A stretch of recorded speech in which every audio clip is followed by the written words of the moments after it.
कशा आहात तुम्ही सगळ्यांचं माझ्या चॅनलवरती मनापासून स्वागत आहे। आणि आज मी तुमच्याशी शेअर करणार आहे फिशची रेसिपी, फिश फ्रायची रेसिपी। ती तुम्ही कोणत्याही फिशला जो आहे ही पद्धत वापरू शकता। त्याआधी मी आज जे आहे शुक्रवारचा बाजार केला, तर त्यामधून मी गावरान अंडी आणली होती एकदम, जी 8-15 दिवस आरामात जातात त्या प्रमाणात।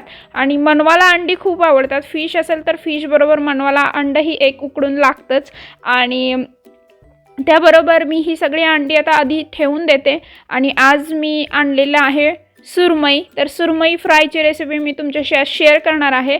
तिथूनच मला सुरमई जी आहे कट करून व्यवस्थित साफ करून मिळाली, तरीही मी घरी आल्यानंतर एकदा ती स्वच्छ पाण्याने धुवून घेतली आहे। आणि मी इकडे आलं लसूणची पेस्ट बनवून घेतली आहे। यामध्ये आहे आलं, लसूण आणि कोथिंबीर, बस एवढंच। यामध्ये फिशमध्ये पुदिना मी कधीच घालत नाही किंवा मी कोणत्या रेसिपीमध्ये पाहिलंही नाही आहे, पण मी याच्यात नेहमी आलंची थोडीशी क्वांटिटी जास्त घेते, थोडासा लसूण आणि कोथिंबीर भरपूर सारी घालायची।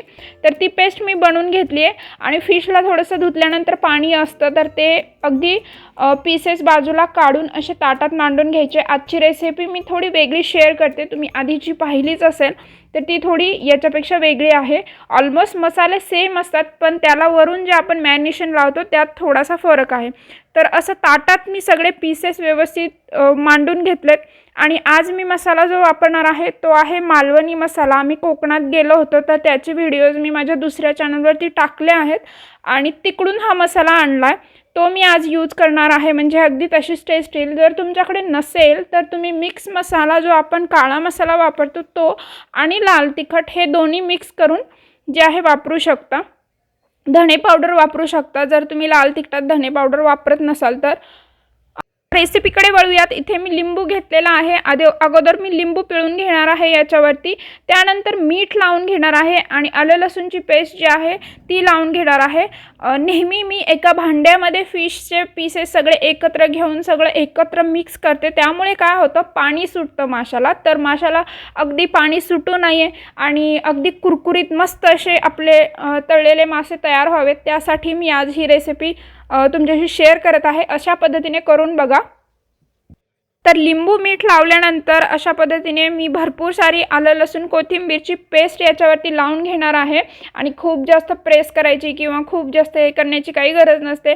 अशा पद्धतीने आपण नॉर्मली वरतून लावून घ्यायचं। याच्यावरून आपण मसाला जो आहे तो लावून घेणार आहे, जो मालवणी मसाला मी वापरत आहे। त्याच्याऐवजी फक्त तिखट आणि धणे पावडर तुम्ही मिक्स करून वापरू शकता। ज्या पद्धतीत तुम्हाला तिखट आवडते ना त्या पद्धतीत तुम्ही घ्यायचं।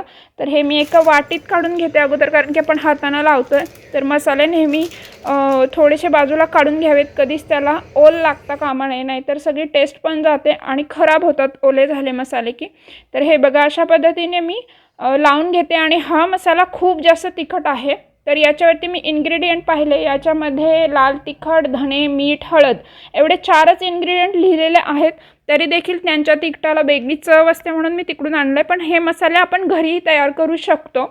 तर हे बघा अशा पद्धतीने मी लावून घेतलं आहे। आणि यानंतर मी दुसऱ्या बाजूलाही सेम अशाच पद्धतीने लावून घेणार आहे। माशांचे पीस जास्त हलवायचे नाहीत किंवा भांड्यात एकत्र करायचे नाहीत। जर तुम्हाला कुरकुरीत असे मस्त मासे हवे आहेत, ही अशी पद्धत वापरल्याने बिलकुल माशांना पाणी सुटत नाही। तुम्ही दुसऱ्या दिवसापर्यंत जरी ठेवलं फ्रीजमध्ये तरी देखील पाणी सुटणार नाही। आपण जास्त जेवढे मासे हलवू किंवा एका बाउलमध्ये आपण जसं मिक्स करतो तशा पद्धतीने केलं तर पाणी सुटतं। हा माझा एक्सपिरियन्स आहे। तुमचं काही सजेशन असेल तर मला कमेंट बॉक्समध्ये नक्की कळवा। तर एका साईडने लावून झाले, आता आपण दुसऱ्या साईडने लावूयात। अलगद मासे मी पलटून घेते आणि सेम प्रोसेस करायची। लिंबू, मीठ, आलं लसूण कोथिंबीरची पेस्ट आणि मग मसाला।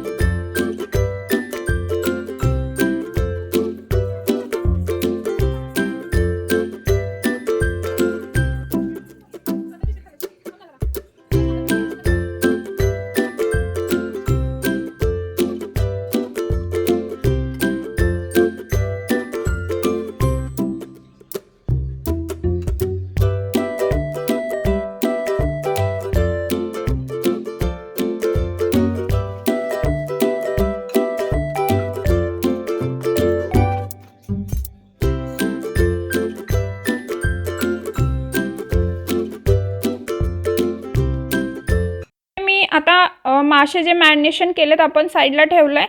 आपण वरचं जे कोटिंग आहे ते तयार करूयात. ते रव्यापासून तयार करायचे. तर रवा घेतला, अगदी बारीक असा रवा. याला चाळून घ्यायची गरज आहे. तर मी इकडे पहा रवा चाळून घेतला आहे. यामध्ये मी टाकणार आहे तांदळाचं पीठ. तांदळाचं 3 ते 4 चमचे पीठ मी इथे घेतलेलं आहे. याच्यामुळे खूप छान मासे कुरकुरीत आणि टेस्ट पण वेगळी लागते. तर नक्की तांदळाचं पीठ वापरून बघा. रव्यामध्ये नसेलच तर तुम्ही कॉर्नफ्लॉवर वापरू शकता, पण थोडासा टेस्टमध्ये फरक पडतो. मी दोन्ही वापरून पाहिलं आहे. तांदळाच्या पिठीमुळे जास्त चांगली चव येते आणि कुरकुरीत होतात जास्त. तर यामध्ये आपण तो मालवणी मसाला घातलेला आहे. याऐवजी तुम्ही तिखट घालू शकता. मालवणी मसाला मी 2 चमचे आणि थोडंसं चवीपुरतं मीठ घातलं आहे. बस एवढंच. आता आपल्याला या कोटिंगमध्ये मासे जे आहेत दोन्ही बाजूने हे कोटिंग लावून तळून घ्यायचे. गॅसवरती मी नॉनस्टिक पॅन ठेवला आहे. डीप फ्राय कधीच करायचं नाही. खूप जास्त तेल सुटतं माशांना, खूप जास्त तेल घुसतं त्यामध्ये. तर शॅलो फ्राय करणार आहे. हे पाहू शकता तुम्ही, जास्त तेल घेतलेलं नाही आहे.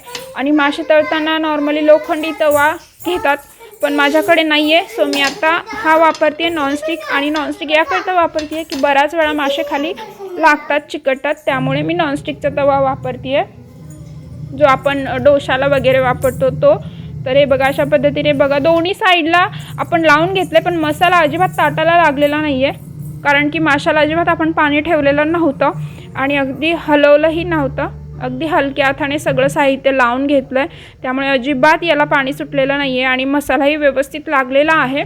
माशांना जास्त मॅरिनेशनची गरज नसते. 1-10 मिनटं ठेवलेत तरी चालतात. चला आता आपण फ्राय करून घेऊयात. मी दोन्ही साईडला अशा पद्धतीने जे आहे हा रवा लावून घेते आणि फ्राय करून घेते. आणि तेल चांगलं तापलेलं असेल तर मासे अगदी छान होतात.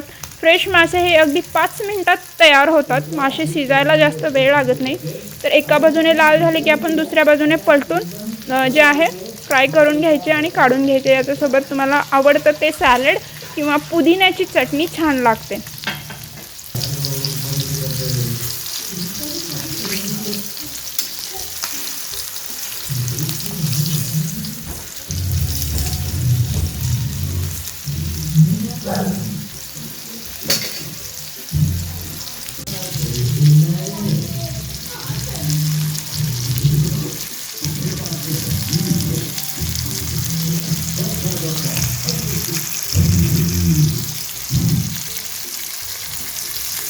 तर इकडे मनवा आहे आणि मनवाचा आवाज येतो. टी व्ही पण पाहते तर तुम्हाला थोडासा आवाज आला असेल.